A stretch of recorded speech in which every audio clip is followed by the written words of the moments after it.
Welcome in. This is your Masters live chat. I'm Rick Gaiman. For the next hour, we are going to spend that time doing anything you want. You want to talk about the Masters? You want to talk about golf in general? Talk about whatever you want. I don't care. It is your time. 60 minutes. Drop your questions, your comments, your concerns, your complaints. Maybe not all your complaints in the chat. I'll try to go through as many as humanly possible. While we're waiting for everybody to get in here to be rocking and rolling, let me hit you with a couple of announcements at the top. This is a live stream that's going on right now. This is literally live. There are two more live streams that I will be partaking in this evening. There is a CBS Sports live stream that I'm hosting tonight at 6:30 p.m. Eastern time. There will be guests on there that you have heard of and you have probably seen on television. We're going to rotate guys in and out, offer some perspective, talk about whatever you want. It'll be very interactive. And then at 8:15 p.m. Eastern time, the largest Jock Market Power Hour ever will take place. We're giving away a ton of Jock Bucks. There is a promo code called Rick50 if you would like to get a $50 deposit bonus for Jock Market. They are sponsoring this show. They are an unbelievable partner. They are Stock Market DFS, and there's a ton of money to be made. We'll talk about them in just a little bit, but I absolutely love what they're doing over there. And then finally, the last item before we kick off these questions is, as of literally 10 minutes ago, I've added Michigan onto my William Hill page here on rickrungood.com. So this is rickrungood.com/bets. It is all the current best offers for any book. If you live in any one of these states, especially Michigan, this just went hot, you can get up, the free bets vary by state, but Michigan is giving away $2,021 in free bets. Indiana, same thing. All of these states and all these books, they're multiple hundreds of dollars. It's the best deals that I've seen. You should take advantage of it. rickrungood.com/bets. Let's jump into the live chat. Evan says, one other thing. Sorry, Evan, before I get to that. Everything you see that I'm going to show you, all the tools, everything else, it comes from my site. It's rickrungood.com. It is data visualizations. There's golf stuff coming out my ears over there. I think you'll really enjoy it. Check it out. Evan, good to see you, Evan, says, Spieth first round leader 16-1. Your thoughts? He's been the first round leader 3 of 6 years here. He's in great form, obviously. And Cuss said it was burning money on Twitter today. Well, then it is obviously a lock. No, I think that historically, and not only has Jordan Spieth been the first round leader multiple times, he has led after like 10 or 11 rounds, something crazy at the Masters. He has been obviously great here. He has been a fast starter. I don't mind this at all at 16-1. In fact, I'd almost rather bet that than bet him to win this thing outright. I know that's kind of crazy, but missing the boat on, whatever his number is now, 10 or 11, depending on where you get it, is a little bit concerning. So yeah, Spieth as a first round leader. My only concern with that, Evan, is I'm pretty sure, actually, I'm positive of this. He's in the last tee timeout. I would much prefer my first round leaders to come from earlier in the day, maybe before 10 a.m. These guys are going to start going out at 8 a.m. I would probably prefer it coming from there. Course might be a little bit softer, might be a little bit more receptive, but if there's a guy that I want to take in the afternoon, it is probably Jordan Spieth. Excluding ownership percentage, who do you like more between Fitzpatrick and Cam Smith, and why? Also, are there any 7.5K guys that you've drastically changed your opinion on, good or bad? Okay, let's throw this up. Let's look at the deets here. So this is, again, rickrungood.com. I am a big fan of Matt Fitzpatrick this week. We're going to go over to the Holy Grail, and we can talk about why that's the case. And I hope this works, because the name change that he went through really messed up all of my data, and I had to fix it. He is now Matt Fitzpatrick, officially from the PGA Tour. Okay, good. It is going to work. So, what I see from Matt Fitzpatrick is essentially since the start of 2021, he's been lights out. I mean, he's been awesome off the tee, which is something that he's added to his game. He's always been a great short game player. His finishes are essentially all top 10s. One of them is an 11th, but you're talking about Riviera, you're talking about the Concession, you're talking about Bay Hill, and you're talking about TPC Sawgrass. They are the deepest fields in golf. They are some of the hardest courses that we get, and Matt Fitzpatrick has just been awesome. Listen, guys, all of the we've got boots on the ground there. We've got a lot of little birdies out there. We've got the crew over at CBS Sports giving us insight. This course is already firm and fast. If you are picturing what you saw in November, I think you are in for a rude awakening, right? There was so much weather leading into that event. Remember, there was a Thursday morning rain delay. It was just wet and receptive, and every scoring record was shattered. You are not going to see anything close to that this week. Already on a Tuesday, on a Monday, these greens were crusty. They were fast. They were hard. Mark Immelman described it as you could hear the ball land on shots from 60 yards out. Doesn't always happen. That's crazy. So this is going to be an absolute burner. And I think that Fitzpatrick in those difficult conditions is certainly a smart play. Do you think it's smart to stay away from Spieth and Berger in high dollar contests? Well, I'm assuming what you're saying, Randy, here is because of their ownership. So I project Daniel Berger to be about 22% owned. He's right here on the cheat sheet. And Jordan Spieth to be about 24%. I think in single entry and maybe in some of the higher dollar contests, you might see those numbers get even higher. What I've noticed in a lot of these higher dollar contests is a lot of these guys are not going to pass up the built-in value on Jordan Spieth, where he is the eighth most expensive player, but he's like the second shortest odds. That's built-in value. They're going to find a way to differentiate somewhere else, Randy. So I actually think that Spieth and Berger could be even higher than what I project them to be in some of those contests. I would say you don't have to stay away from them, but if you roster these two guys, you better find four other guys that nobody's thinking about. You better find a couple of single-digit ownership guys that are really going to diversify you or leave $300 or $400 on the table, something like that. So I'm not going to let just one or two guys dictate my decision in something like that, but kind of really consider if you play these two guys, you can't play Paul Casey, you can't play Ryan Palmer, some of these guys that are probably going to be much more highly owned. What is Will Zalatoris' ownership looking to hit this week? Asks Craig. So I currently have Zalatoris, who is low 7,000s. He's right here, 7,300 at 9.6%, which is pretty good. You're looking at guys around him. He is going to come in higher owned than, of course, Harris English and Billy Horschel and Justin Rose. But there's a lot of ownership concentrating in the low teens and just like 12% around Adam Scott and Jason Day. So I think you're going to be okay with Zalatoris. If he goes out and does anything close to what he has done, to start his career, I'll just be shocked again. The guy's been unbelievable. If he does it at Augusta National, it's going to be awesome. I think Leishman is a good pivot off of Corey Connors. Your thoughts? Yeah, I'm not always a huge Leishman fan. Let's do a deeper dive into Leishman. So here's Marky Mark. What I see is a golfer who, now he did gain strokes off the tee at the match play, which again, not all sites will show you the match play data. I have it, so I threw it in here. Understand match play is kind of weird. They don't play all the holes. It can be a little wonky at times, but I think it's better than nothing. He gained strokes off the tee at the match play, doesn't make it out of his group. He gained strokes off the tee and on approach at the Players and doesn't make the cut. That's actually kind of an outlier for him because the 5 events previous to that, and even, I don't know, probably the 15 events previous to that, he was terrible with the driver, pretty poor with the irons, except for recently, maybe into 2021. Okay, I would say this, Peyton, I'm maybe more bullish looking at Leishman's numbers now than I was just a couple of weeks ago. I think the idea, or maybe even a couple of days ago, I think that the idea that he plays maybe a little bit better on some of these difficult courses, like he did at Torrey Pines, like Royal Melbourne for the President's Cup, I guess it's kind of interesting, but I'm not super stoked about it. I have Angel Cabrera at plus, I don't know what that is, 1.5 billion. I'm pretty sure he's in federal custody. I'm not sure that is going to come through for you this time. Kevin Erickson, or I'm sorry, excuse me, not Kevin Erickson, Oliver Orr, he said, I hit $25 in the 40K, $12 albatross with your live chat generated lineup. Here's your cut. Cheers. Oliver, much appreciated. Thank you for the super chat. That is my cut of a lineup that I put out I guess last week. That's hilarious. And then Havana Haywire, also thank you for the super chat, says, haven't had a chance to dive into the stats yet and need a one and done. I'm currently sitting in 44th. Okay, so that would be pretty good. There's a lot of people in that one and done. So I think you need to chalk it up. I think you need to be a front runner a little bit here.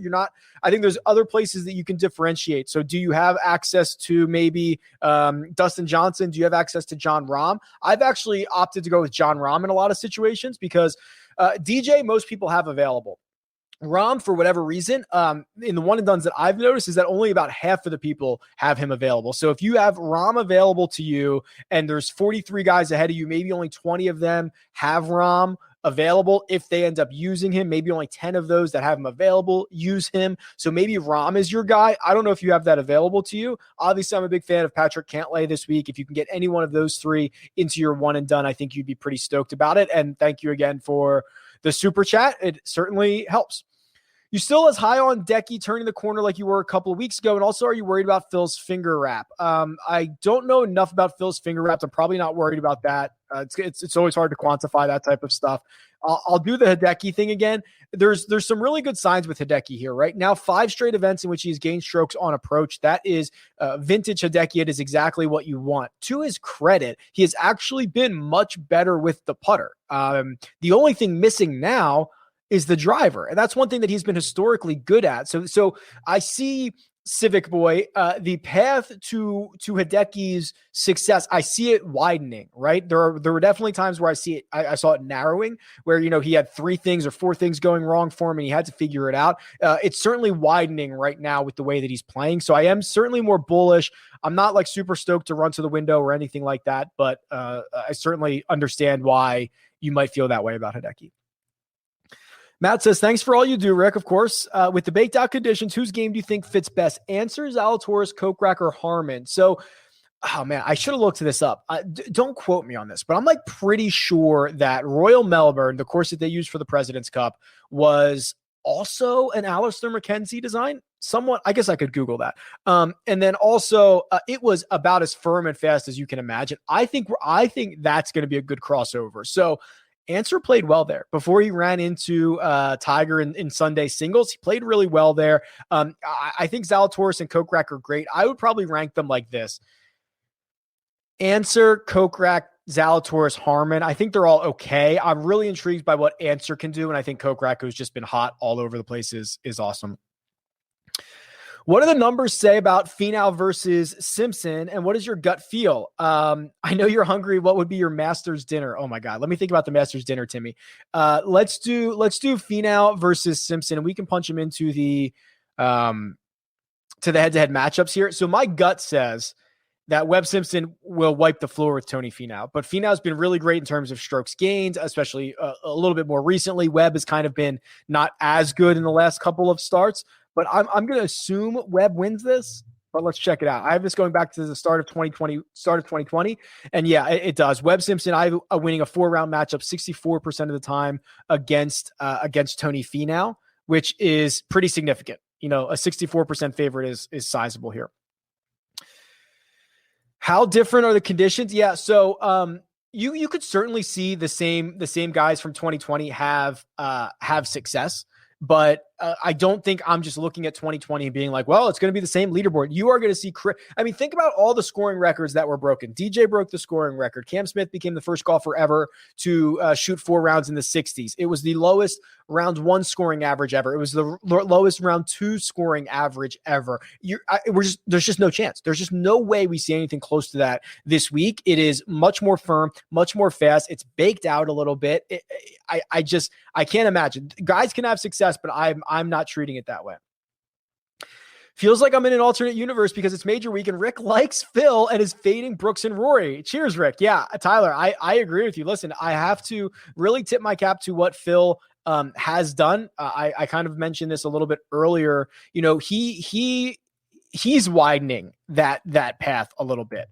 He's playing well with his irons, with his approach game, something that we haven't seen. I mean, look at this 5-event stretch for Phil Mickelson. He's gained strokes in 4 of those events. The last time he did that, so I scroll down here on Rick Run Good, was this stretch right here where he gained 5 events in a row. It includes a second place finish at what is now the American Express and his win at Pebble Beach. Do I think he's going to win the Masters? No, I don't. Do I think that he's a really good value? And when you combine what he's doing now, which is this is peak level Phil that from what we've seen in the last 2 years, peak level Phil at a place that he's got excellent course history and more experience than anybody. Like that's why I'm bullish on it, but it's crazy. It's crazy. As a golf fan, who would you want to see in the final pairing? Wow. Spieth has to be in it. I don't care what anybody says, whether you like him or not, whether you think he gets talked about too much. Spieth being in the final pairing would be awesome. Rory being in the final pairing would be awesome. Like that would be pretty cool. A Spieth trying to reascend the mountaintop, and Rory trying to complete the career Grand Slam would be special. That would be my pick, my picture. TJ, what's up? It says, where do you stand on Rahm versus Bryson? Yeah, I'm pretty tight on these guys. I think in a vacuum, I probably like Rahm a hair more, but I'm very, very bullish on Bryson this time around. I think he's going to do much better than he did in November. He tried to overpower Augusta National in November. That's a joke. He couldn't do it. What we saw recently, what he did at the API, what he did to players, that was much more reminiscent, or not reminiscent. I just think that is going to be a much better path for him. But if we look at Jon Rahm and if we look at his golfer profile here, there's no negatives. There's nothing I can say that's wrong. I mean, he's having the best iron season of his career. He's second in the world or second on tour in tee to green. He's third in the world. He's third off the tee. He just piles up. He piles up birdies. I have nothing negative to say about him. So I really love both of these guys. But if you made me pick, I'd probably just give the nod a hair to Jon Rahm. So in terms of scrubs, at $6,400 and down, Lonto and Jones seem to be returning positive strokes gained tee to green and approach in 2020. Sure. Yep. And seem to have the best options down there. Yeah. So I don't want to go further down than those guys. I'd actually probably even prefer to stop before them. Like if you made me go down under 6,500, Lonto and Jones are clearly the best guys. I would prefer to stop at Palmer at 6,500. And then, that would be my last man in, but, or my lowest guy, but I agree with you. And some of the models that I've run, some of the things we've plugged in here. If you're going to go lower than that, actually Matt Jones pops quite a bit. If you're going to go lower than that. And then Lonto, I have a soft spot for, so no worries about that ever. I do want to spend a quick minute here on Jock Market. They sponsor this show, but they're more than that. They're a partner. They are creating something that I think is really fun. It's Stock Market DFS. It is not just, hey, set your lineup on Wednesday night and then see how it goes for the rest of the week. This is active. So on Wednesday night tonight, for the power hour, we're going to spend the last hour of the IPO phase. You can go in right now, you can bid on golfers, and those shares will be allocated to you tonight. And then once the tournament starts, you can actually buy and sell golfers during the event. So I actually made a big mistake in November. I sold Rory McIlroy on Thursday morning. He had a very, very poor first round, or I guess it was maybe after Thursday's round, had a very poor first round. He was excellent the final 3, and I cost myself a lot of money. But there's a lot of situations like that. If you were buying Rory from me, you certainly would have been very happy with that. And we actually now have data. For the first time ever, we have an actual cash market that has already existed. So to put this into perspective, last Masters in November, Dustin Johnson cost $10 per share on Wednesday night. He won the tournament, so that pays out the full $25 a share. If you had a share of DJ, you made $15. If you had 10 shares of him, you made $150, and so on and so forth. Sung J M and Cam Smith were both only $4 on Wednesday night in November. So I think there's going to be a lot of fun stuff tonight.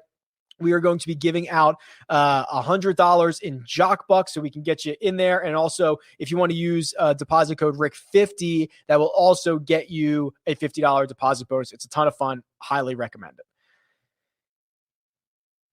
On DFS, would you take Rahm and Louis or DJ and Molinari? Probably Rahm and Louis. Yeah, I'm pretty sure about that. Who's more likely? Angel Cabrera getting out of jail or a Hudson Swafford win? I don't know how long Cabrera is going to be in prison for. I'll take a Hudson Swafford win. What might you say the winning score is? So again, the really special part about Augusta National is that they can make this play any way that they want. They can change it. They can rub the sub air underneath. They can firm it out even more. I can't imagine that. Or they could dump a lot of water on it. Also can't imagine that. But I would say, if you made me guess right now, 10 under. Like, if you were teeing off, maybe 11. If you gave me 11 under right now, I would take it. And I would think there's a good chance I win this golf tournament. I just think it's going to be pretty spicy from the get-go.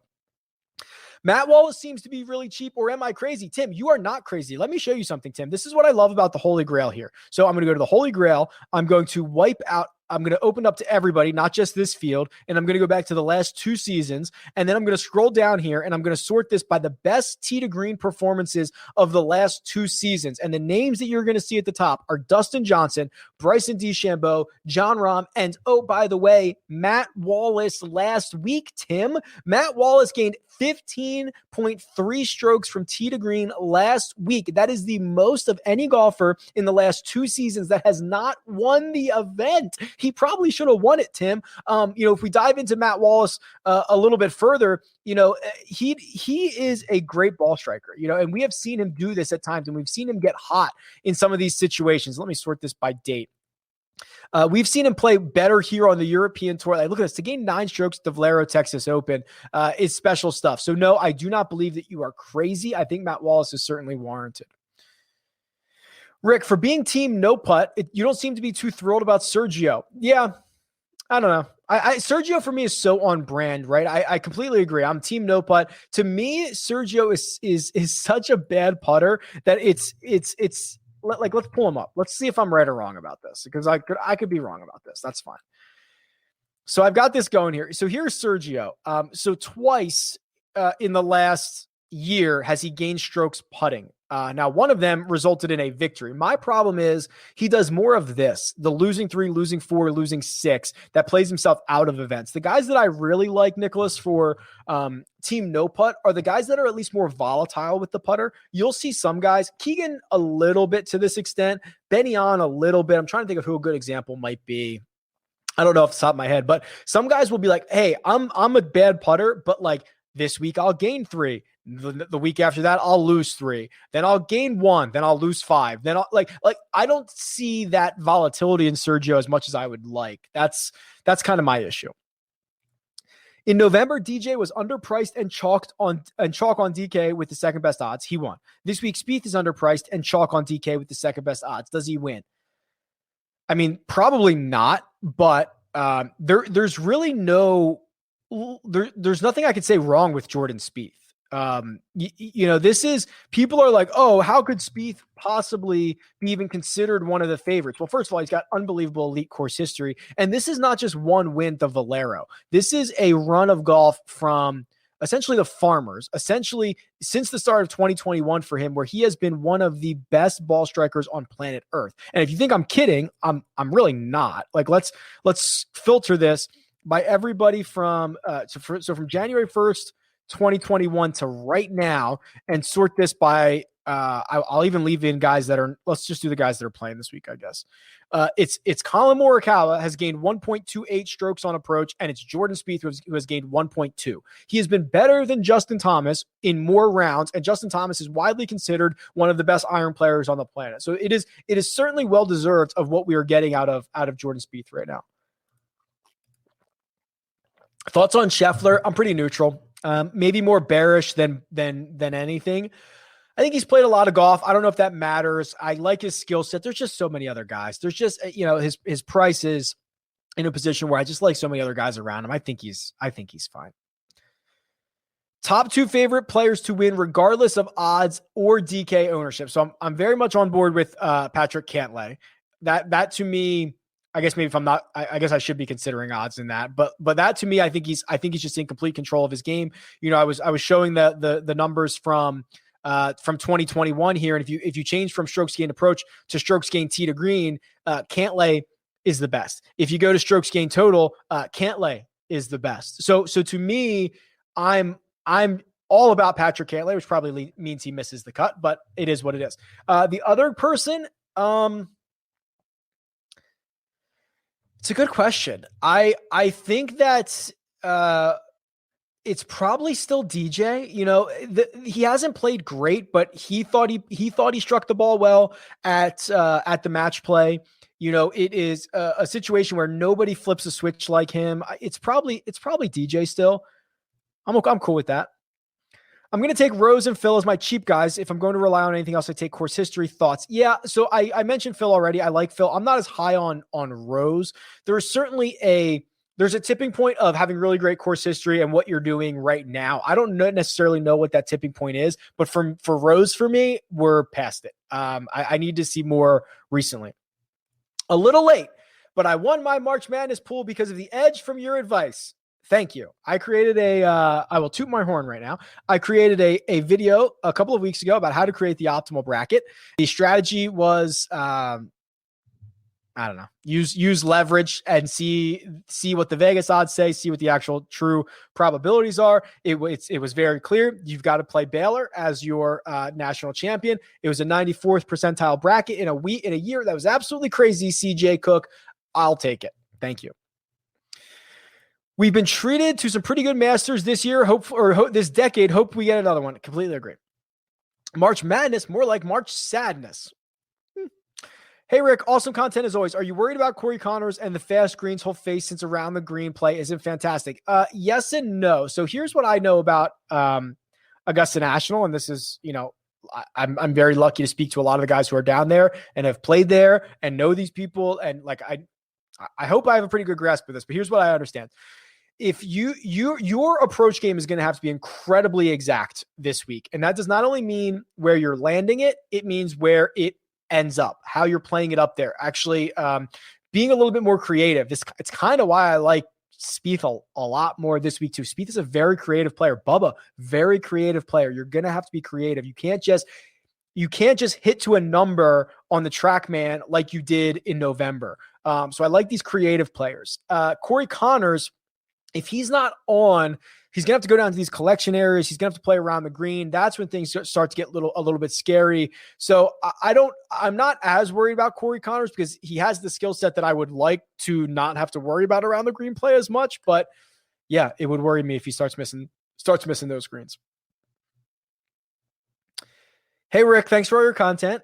No problem. Would you take JT and Connors or Cantlay Casey? Yeah. So, I mean, I guess it depends on what you're looking for. If this is a DFS thing and you care about ownership, Cantlay and Casey are going to be two of the most popular golfers. I've made two big bets this week. I literally drove down to the Strip for the first time since being here in Vegas.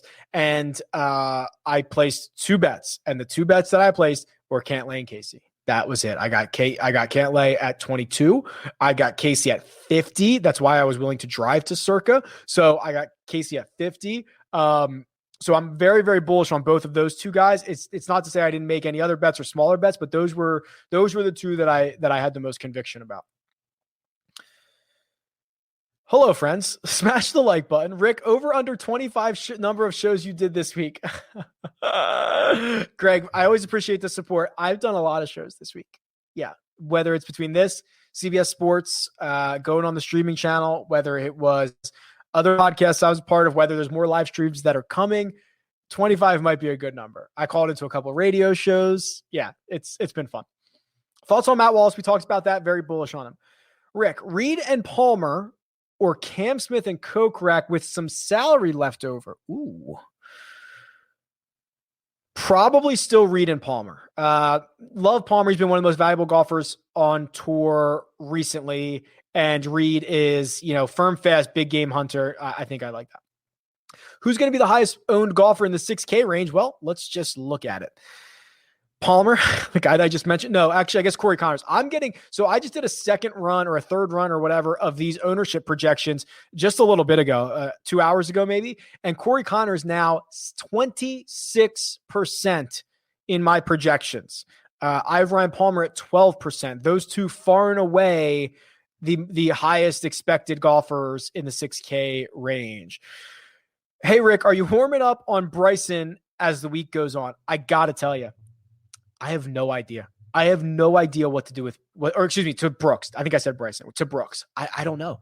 I have been lucky enough to watch a lot of his swings this week. A lot of them look good. A lot of them look like they hurt. He looks like he's walking around very gingerly. from what I can tell. I'm stunned he's even playing, Brendan. I really have zero idea what to expect from him. I'll say this. The only place I would get exposure to Brooks is in an outright ticket. And if he wins, that's great. And if he finishes anywhere else, I don't really care. Having him in a DFS scenario, having him in a one and done is too scary for me. I really don't know what to expect from him. Can Max Homa win? Man, probably not. There's a pretty big drop off in the win equity when you get past the guys that are like 40-1. Like after like Webb Simpson, I think there's a huge drop off in win equity. But I will say this: Homa is a golfer who I was incredibly impressed with during his stretch of golf where he played like 8 weeks in a row. He has a couple of really good wins on the resume. Riviera is off the tee. Can kind of give you similar looks to Augusta National. I think that's important. And then Quail Hollow is also kind of a course that you might correlate a bit. And Homa's won them both. Now, I don't know if he can win this one too, but I am much more bullish on him. Top ranked player to miss the cut. Let's look. I'm a little bit concerned about Tony Finau. So here's Finau at 9,100. We can dive into his holy grail here for a second. And so here he is. This is his last 2 starts. So he loses 3 strokes off the tee at the match play, loses 4.2 at the Valero Texas Open. I've said this once. I've said it a million times. When you lose your best aspect, like Tony Finau losing his driver, it's a concern and it's hard to come back from. So I'm going to just say, and it's honestly, there's a chance that none of the top ranked guys miss the cut. It's a field of 88. We're going to do 50 and ties. The bottom 15 or 20 are like past champions and other guys that got in that aren't really going to contend, or you got amateurs in there. Like there's a chance we have like no top guys miss the cut. So I'll say Finau. Clark wants to know, hi, Rick Rungood, is that your government issue name? I was looking through your algorithms. I was wondering if you had any thoughts about driving distance being number 1 when people say it's a second shot course. So I'll give a little background on this, Clark, because I don't think people have any idea what you're talking about. I got a text that said, hey, I heard that Gary McCord on his Sirius show was talking about you, had mentioned you. Here's the audio. And I was like, oh, that's cool. Like I was expecting like a passing, hey, like I don't know what I was expecting. Rick Rungood. Gary McCord gave like the most glowing review of like my YouTube channel and like the stats and stuff. It was like, I was super stoked about it. But one of the things was he said, Rick Rungood, and the other host goes, oh, is that his government issue name? Which I thought was hilarious. But yeah, so to look at this. So the course key stats is what you're referring to, Clark. And I appreciate the question here. So let me distinguish what's going on and what people say. So people say it's a second shot course. I completely agree with the sentiment, right? I 100% understand that you have to be really, really exact. And there's a difference between the guy who has success that week or the guys that have success that week having good approach weeks. That's part 1. What the model says, the model doesn't look at did the guy who won at Augusta National have a good approach week? That is not what the model does, because I think that's a flawed state of mind. That's a state of mind that says, oh, well, this guy gained, the average of the winners here, they gain 5 strokes putting. Well, of course they do. That's what winners do. They go crazy. I look at their entire season results and find types of players. And historically, based on this is not my opinion, the math, strokes gained approach or players that are good in strokes gained approach, actually it's a below average stat here. It doesn't mean you can't have a good approach week. It just means that guys who have had success here are not necessarily good approach players. And it doesn't mean you can't, but the ones that stood at the top were driving distance. Guys that are longer hitters over time, over their season, have had better success than shorter hitters. It's very clear. Birdie or better percentage is another one that shows up. And then, of course, strokes gained total. And obviously strokes gained approach goes into strokes gained total. And it's not like strokes gained approach was 50 out of 50. It was 34th out of 50. So it was just below average. So both of these things can be true, Clark. We just kind of have to wrap our heads around it a little bit. Love the content, Rick. Tune in every week. Thank you very much. Berger or Webb, straight up. These are 2 of my favorite guys in the entire world. God, this is like trying to choose between children. I love these guys. I'm going to take Webb. And it hurts. It would have hurt to pick Berger too, but I'll take Webb. I just think that the fact that he even finished 10th here in November is kind of jarring. I think the course is going to be a much better fit for him this time around. I love Webb and everything he does. Once he walks off the tee box, I think it's Webb. Have you covered Wolf in depth? I've not. Okay, let's talk about Wolf. Let's see if I can rid you of this Wolf fever that you have. Let's see if I can be the anecdote. Antidote. Anecdote is a little story. Antidote, I believe, is the word I'm looking for. Does this help at all, Andrew? Like, does this want you to get off that Wolf fever? I mean, what I'm looking at right now, and this is very much in terms of the idea of losing your best weapon, is that he has been absolutely horrible with the driver. Losing 4 strokes at Shadow Creek, 3 at Zozo, 2 at the Farmers, 4 at Genesis. I mean, he has really only gained 1 stroke once or twice in his last 7 starts. This is terrifying. This is absolutely terrifying to me, Andrew. Then you get him down in some of these collection areas. I'm scared. Wolf could, if he's playing like this, it's going to be ugly. How many strokes will Bryson win by? -4. No, I mean, I really like Bryson's chances. I probably like him more with a course with thicker rough and stuff like that, but I'm way more bullish this time around. Way more bullish on Bryson. I think he's going to be a factor. Spieth may lay an egg. There's just no evidence of that, right? Like, he may. We could say that about any golfer, right? We could say that about anyone, but there's no evidence of that. He has great course history. He's been the best player leading in. He might. He still might. DJ might. Rory might. Rahm might. These guys all might, but there's really no evidence of it. Who are you not hearing about that should be talked about? Okay, so this is a pretty good question, and I'm going to need a second to figure this out here. So, not getting talked about. So let's look at ownership here. I guess the answer is Hatton. It hasn't been a good stretch at Augusta National for him. He hasn't played all that well recently, but he is still a prolific winner worldwide. He is still a very, very good player when he gets going. He's going to be literally single digits ownership, and I think that I think he could be pretty good. Adam, who created the show The Goldbergs, always a big fan of mine. Thank you, Adam. Big fan of yours as well. Says, Aussie, Aussie, Aussie. Cameron Smith was a T2 at the Masters 5 months ago. How far down under par? How about, this guy's a great writer, right? How far down under par will he go? I actually do like the crossover between the President's Cup, so the course, the Alistair McKenzie designed course at Royal Melbourne, and I do think, I don't think he's going to go out and T2 this thing again, Adam. I do think he is going to be involved. Maybe let's call it a top 20, something like that is probably where I like him. Reed ownership versus Spieth. Whew. Go crazy already. All right, I've got Reed at 14%, Spieth at 24%. I bet you it's higher than that. So you have to remember, these are my projections at the moment.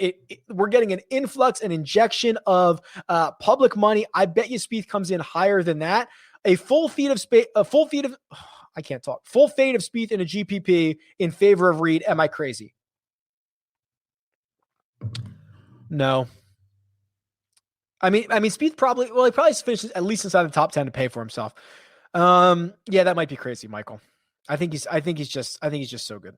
Your thoughts on second time players that have a distorted view of playing such a soft course in November? I'm concerned about it. I'm a little bit concerned about it. I think that hopefully they're getting in their practice rounds, right? Because what I mentioned before is you are going to, in November, it was like, hey, hit it. You have to hit it 162. Like, in the air, fly at 162. These guys are so good at landing it on the number that they hit. Like, no problem. Let me just go out there and fire darts. Not this time. You're going to have to say, okay, the pin's 162, but I need you to land at 150. Hopefully it kicks right. It spins a little bit. It bounces over there. It comes back, and it comes to rest at 162. This is kind of a completely different style of golf I think we're going to see this time around. So I am a little bit worried about the debutantes from November who have only seen the course in one condition.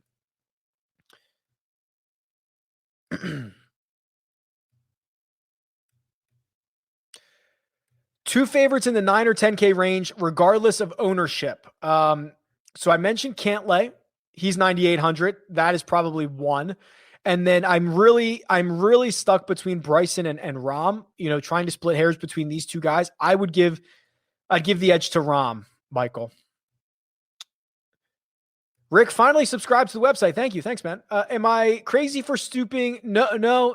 Matt, no, you're right. Matt Jones does rank very well on the custom model. I agree with you. The models that I ran as well, a lot of them, I would also tinker with different settings. We can kind of do it here too. So here's the lineup builder. This is the model that I'm referring to. This is the new one. So what I did is I created, I just went from January 1st of 2021 to basically this year, right? To present.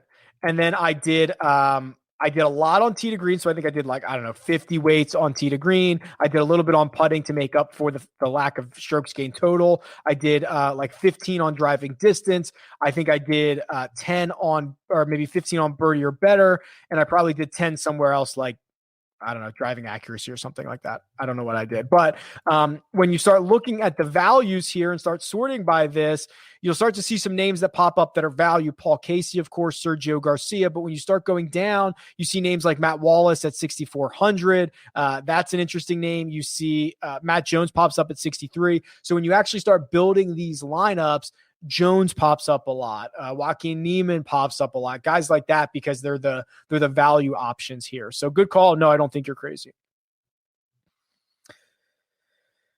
Cantlay, Spieth, Morikawa, Day all said they're looking forward to firm and fast conditions. Yep, I like Cantlay the most is the answer to that question. I've answered a lot of these, so I'm going to scroll through here. Abe Answer hasn't had a tournament in which he has lost strokes on approach yet. Do you think he's a good option? Yeah, so he was actually becoming like a team no putt guy here for a little bit of time, where you could see before Valero, he had lost strokes putting in 6 straight. He has been awesome with his irons. You're right. Since the start of 2021, he has not lost strokes on approach, and he's been great in the ball striking category. If he can marry these two together, hybrid, marry what he's been doing with his approaches over the last 8 starts, and marry what he did with his putter at Valero, he'll be a contender here. But that's what he has to do. I just like this one. How is everyone? Brant, we're good, man. How are you? I hope people are asking how you are. Phil or Brooks? Is that where we're at? Is that where we're at in the world? We're doing Phil or Brooks. I'm very bullish on Phil. I have no idea what to do with Brooks, but if the question is Brooks or Phil, it has to be Brooks still, right? I mean, I don't know if we've gone that low on Brooks. Rick, thanks for all that you do. And thanks for the new lineup. Okay, yeah, the new lineup builder. Thank you very much. Are you factoring in any of the more traditional stats like greens and regulation or 3-putt avoidance? I didn't really, we can go to the course key stats here because I was just kind of looking, I have the other stats that kind of pop up here often. And, sometimes 3-putt avoidance will show up in here. It doesn't this week. There are a lot of putting stats that pop up. Some of these ones that are a bit more noisy that I'm not super worried about. I did not look at 3-putt avoidance or anything like that. Greens and regulation, that's kind of a flawed stat. Gets lumped in with, I'd much prefer to do approach and things like that. So no, I haven't. Currently first in my one and done. And I've used everyone at the top except Bryson, Xander, Webb, and Brooks. You should pick Bryson. Just straight front run this thing. Who would you take, Casey, Siwoo, or Simpson? I guess it depends, but probably Simpson still. What is a good total ownership for your entire lineup? So, Brandon, it depends what you're playing. If you could stay in the 80%, I think you'd be good. If you're playing something that is a lot bigger, if you're trying to win like that $10 milli maker, I've made lineups. So I plugged it in on the lineup builder. I made lineups that were max projected ownership of 50 just to try to be really, really kind of contrarian. I don't think you have to go that low, but that was kind of where I was at, between 50 and 80. Looking thick, Rick. I'm going to assume that's a compliment. I don't know if that is, but it's THICCCCCC. So I think that's a compliment. What are we thinking of Big Daddy Bryson? Yes, much more bullish this time around. I've already answered that, but I wanted to get the thick comment in there. All right. I've answered a lot of these, so I'm going to roll through, and I've got to get caught up.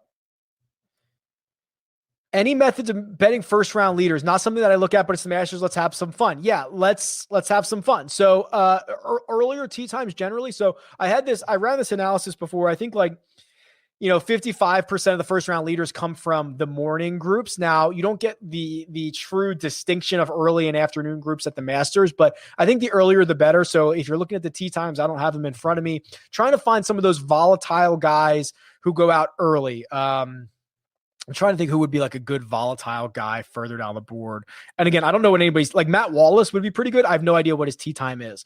Even Matt Jones, even Scotty Scheffler, Joaquin Niemann, some of these guys that are a little bit not riskier, streakier is probably the word I'm looking for. If I get them an early tee time, that's probably what I would do.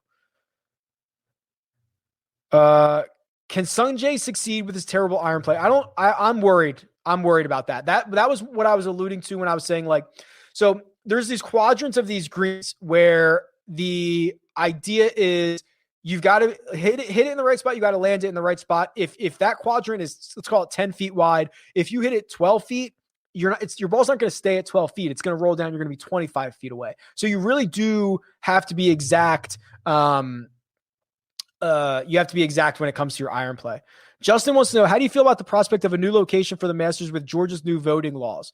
I think that it is incredibly unlikely. The Masters is it's an organization that feels pressure from no one. They can do everything in-house themselves. They don't even need a broadcast partner. So there is certainly misplaced pressure on the PGA. The PGA Tour is nothing. They can't even if they wanted to move this event, they couldn't. The Masters certainly will never move it.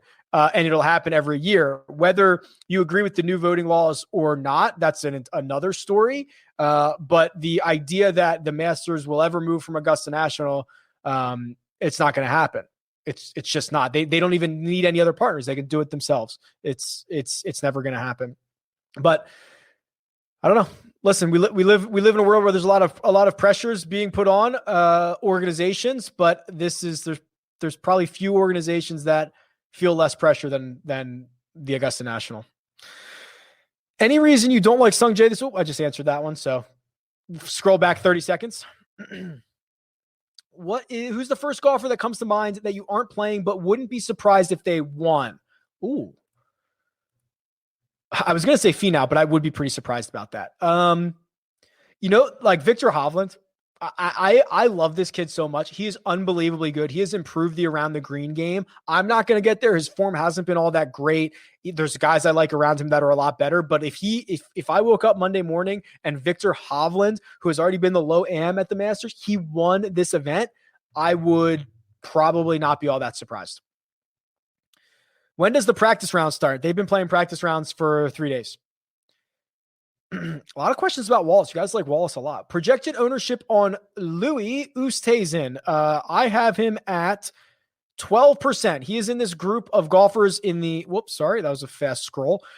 Right here in the 74 to 76, where like every guy is 10 to 12%. It's Scott, Day, Oosthuizen, Answer, Neiman. I think that gets spread out pretty well. What do I think his chances are? Listen, the guy's constantly in contention. I think he's got a great chance of being in contention again this time around. There is no 10-shot rule. So we did confirm that. So previously, if you guys remember, there was the cut rule was anybody, it was top 50 and ties and then anybody within 10 shots. So logistically, it could have been everybody who made the cut if the guy in first was within 10 shots of the guy in last, but they got rid of that for the November Masters because there was less daylight and all that stuff. And they didn't bring it back. So I guess we're done with it forever. I guess, I don't know. So we're out. So I've answered a lot of these. Matt Wallace is like arguably the number one question in the chat here. How is Morikawa still around 28 to 1? Yeah. I think as the week's gone on and I've been like, oh, I love the ball strikers. I love the tee to green guys. I named, the best 3 tee to green guys from the start of the year. I'm like, oh, it's Cantlay, it's Morikawa, it's Casey. I only bet 2 of them. I don't know why. I will probably fire a 28 to 1, or I'll see what Circa has on Morikawa because I agree with you. I'm not sure. I assume it's the putting and the fact that he's played here once and it was in November that is probably keeping it that way. But I agree. He should probably be getting more love than anything.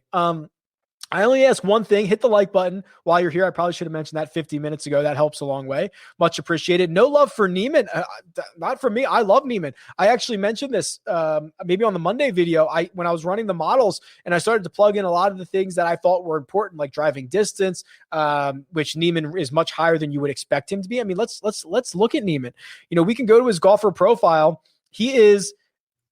I think he would surprise a lot of people on how good the metrics are. So I do have love for Neiman. I don't know if you're saying I don't have love for him, but I mean, 4th in scoring average, 6th in birdie average. He's 8th off the tee. He's 9th in distance. The guy's a gamer. He's a player. Let's go.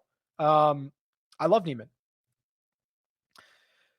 For the $10 million Millie Maker, I thought there was a $10 million maker. That would have been something. Do you think it's better to add up ownership to the particular amount or have a very low owned player like Shane Lowry? Well, they're kind of both together, right? Like if you have a 2% Shane Lowry, you can have, a 25% Daniel Berger or whatever. So I think these kind of go hand in hand, Clinton. I would say either's fine. Rank these 6. No, I'm not going to. Okay, I'll do that. Okay.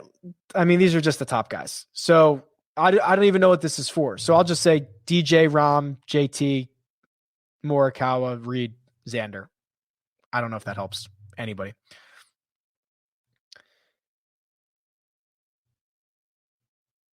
I've done a lot of these. Please stop telling everybody about Matt Wallace. He was supposed to be low owned. Sorry about that. Connor's ownership. Yes, we did talk about it. It was like 28%, something like that. It was pretty outrageous. And yes, I would probably be happy to pivot off of him. Talked about the course. It's going to play very different. It's going to be very spicy. Yeah, the March Madness video was great. Thank you very much. Favorite Seinfeld secondary character? For me, it's Uncle Leo. Hello. Banya. I like Banya a lot. I like anybody who can play a foil to Jerry. Jerry is generally, he is the Jerry just is the glue, right? He keeps the show going. He directs it. There's not a whole ton of like Jerry centric storyline. So when Jerry gets a foil, I think it's pretty good. If I had to fade somebody from DJ, Bryson, Thomas, Rahm, completely regardless of pricing, who would that be? My God, these are just like the guys that are going to win it, Tomas. I would say, I don't know. DJ. I mean, DJ, I guess, is objectively in the worst form, but I love all of these guys. That would be a very difficult question. I guess I would just revert to form. I would just, I guess, fade DJ, but I would not have much conviction about that. Why isn't Immelman playing? Probably because he's on the call. Probably much more lucrative, I would assume, to be on the actual call. What's the contrarian build this week? 2 high-priced studs or balanced? Good question. Let's look at this. So if we look at the ownership of the natural, so I think we're going to get a pretty natural build of somebody over 10K, then Spieth or Cantlay, then Berger, then Casey, then Connors. Like that will be, and then Palmer somewhere in there. Like that'll be the most duped lineups. Like those ones. So you could either do two of the 10K guys and then try to get down into, I don't know what you could do. If you could get down into the 7Ks, or if you go really low to even bringing Palmer back in, if you could get back into the 8K range. Like I like a build. If you go with like a Rahm Fitzpatrick build, that would be probably enough to differentiate yourself. Who would you rather completely fade in the Millie Maker, Connors or Palmer? I guess just Connors, because he's going to have twice the ownership. So I would probably just say Connors. Rahm arrived this morning, said he didn't catch a club, wasn't even on his mind. Yeah, I'm not worried about this. I think a lot of that stuff is overblown, right? We're not going to be able to quantify if he would have practiced for 2 days or if he wouldn't have. That's noise to me. I'm not worried about it at all. Do you think there's going to be a lot of roster construction avoiding anyone over 10K? No, I don't. Those are where all the studs are. Or remember, there's a lot of public people playing this week. They're going to play the guys up there. Favorite Seinfeld sports moment: Kramer hitting balls into the ocean, or George running Bette Midler at the plate? I think it might be George giving hitting lessons to Bernie Williams and Derek Jeter. That might be my favorite.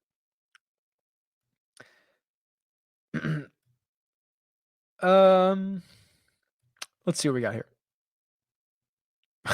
Some of these I don't think I can read. You guys are crazy in the chat. Let's see here. Joe Idoti, welcome, buddy. We will be rocking and rolling tonight for the Power Hour. I do not need a Red Bull. I can do it naturally. Ready to rock and roll. Let's do Westwood. There's a couple questions about Westwood here, so let's just do a deep dive. Listen, he's got unbelievable course history, right? So I don't even know what his price is. He is right here. I was expecting him to be about $1,000 cheaper than this. And I would have been pretty stoked about that. But if you look at his history, so he's 8,800. That's a hair steep. He's got all these top tens here, just piling them up. Unfortunately, he's just a little bit cheaper than Webb, who I think is a significantly better play. He's more expensive than some of these other guys that I like in the 8K range, but he's been playing well. I was going to be really happy to play him, Jeffrey, at like 7,800, not 8,800. Would you go Schauffele using your max salary, or Spieth and leave money on the table? Spieth and leave money on the table has to be the better option, right? Because you would at least be, you'd get the better play, in my opinion, and you would be leaving money on the table would make it less likely that you are unique. Any thoughts on CT Pan? I don't, Travis. He says, finished 7th at the Masters last year, coming off a 3rd place finish at the Honda, also finished 20th at Riviera. It's good enough if it's good enough for you, it's good enough for me. I don't have a particular take on CT Pan.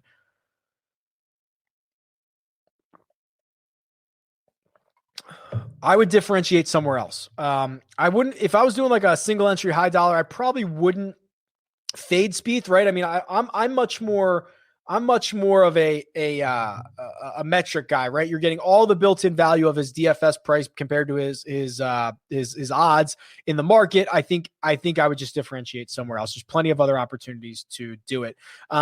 Greg says, who is Oliver liking this week? And then actually my wife chimed in and said, Oliver likes Matthew Wolff. Get it? Good joke, you guys. Was that like Greg teed that one up? Would you like, okay, interesting. Would you take plus money that either DJ Bryson or Spieth shoot 68 tomorrow? So 4 under in the opening round for DJ Bryson or Spieth. Any one of them do it and I get plus money? No, I'd probably not take that. I mean, 68 is a very good score at Augusta National. No, I would not. I lost my spot. I found it. Okay, here we go. Oh, Clark says, I thought he would have liked Mark Leishman. Get it? Smart. You guys are good at this. Greens in regulation. They're actually purples in regulation this week. You guys are killing it right now. That's true. These things are absolutely burnt out.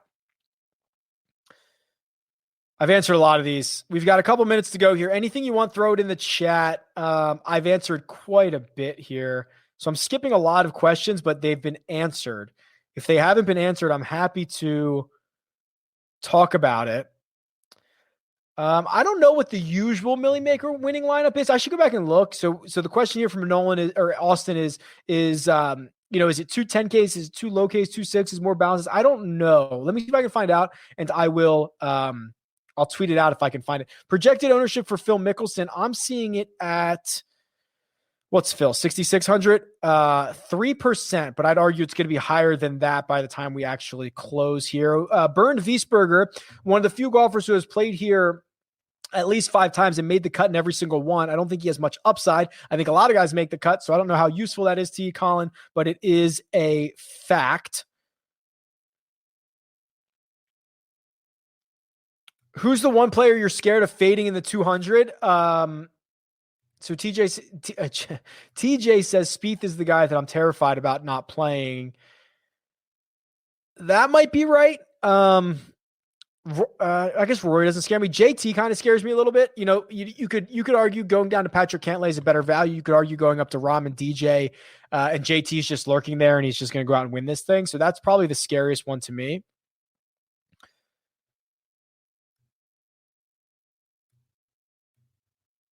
I have a question. Who are you? I'm new to this live stream. Hello, my name is Rick. Welcome in. This is a Masters live stream. Thanks for showing up. Any chance for Harris English? I don't think so. I mean, he has just been, unfortunately, pretty terrible since he won the Tournament of Champions. I'm out on him. Outrights. I've mentioned I bet Casey. I bet Casey. I bet Cantlay. Those were the big ones. I'll probably add a Morikawa at some point, and then I will just see what happens over the course of the week. No one's mentioned Danny Willett. That's true. Let's do Danny real quick here. We'll go a couple extra minutes. Let's do Danny Willett. I don't even know how many measured rounds we have on Danny. Let's see. So he misses the cut at the Valero. Wasn't all that bad. Just didn't putt well. Played well at Punta Cana, but we don't know how. Finished 8th there. This is my concern right here. Losing 2, 3, 4 strokes on approach often when you tee it up on the PGA Tour is not a great sign. I'm probably out on Danny Willett. Couple more. Serenity now. Do I like Berger over Finau? I do. I love Berger. He's laying the blueprint. He is laying the blueprint. Whoa! New favorites tab on Jock Market. Rick and Joe getting fancy. I like that you guys think that we developed that. We didn't develop. We just suggested it. The guys at Jock Market developed that. But yes, there is a way to favorite your golfers now on Jock Market. It's going to be awesome. Join us at 8:15 p.m. Eastern time tonight for the Jock Market Power Hour. What do you think is the most likely outcome for Rory this weekend? I think Rory can roll out of bed and finish inside the top 10 at Augusta National. He's that good. The box scores or the results, while they're not up to his own standards, have still been good. I would say he's going to finish T14.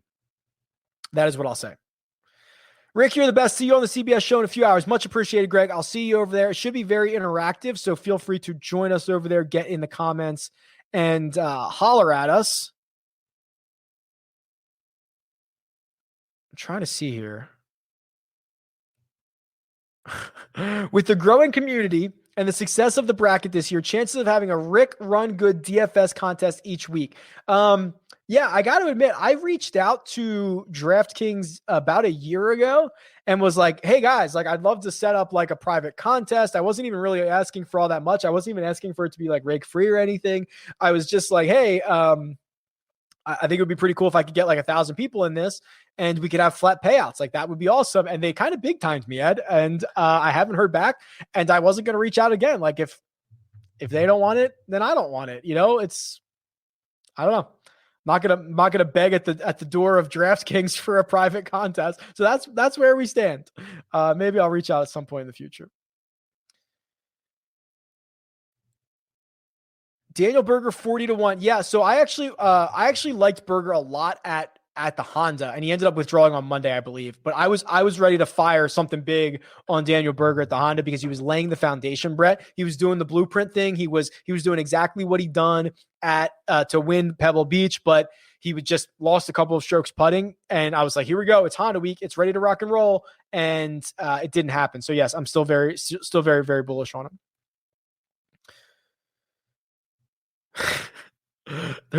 Also, the Seinfeld quotes in the chat are always good. Oh boy. All right. I think I'm at the end. I think we've answered these. Can we fade Spieth on DK and still win? Yeah, as long as he doesn't win, right? As long as he doesn't finish inside the top 5, you probably can. Do you get paid overtime from YouTube for going 3 minutes over? No, I don't. Unfortunately. All right. That'll do it.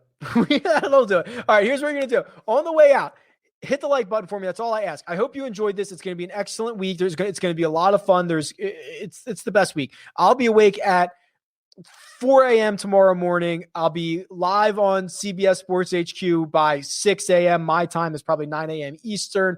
There's going to be a lot of stuff all day. There's the Jock Market Power Hour tonight, 8:15 p.m. Eastern time, here on the Rick Run Good YouTube channel. There's a CBS Sports live chat tonight that I'm hosting. That is at 6:30 Eastern time. That's on the First Cut YouTube and the First Cut Twitch.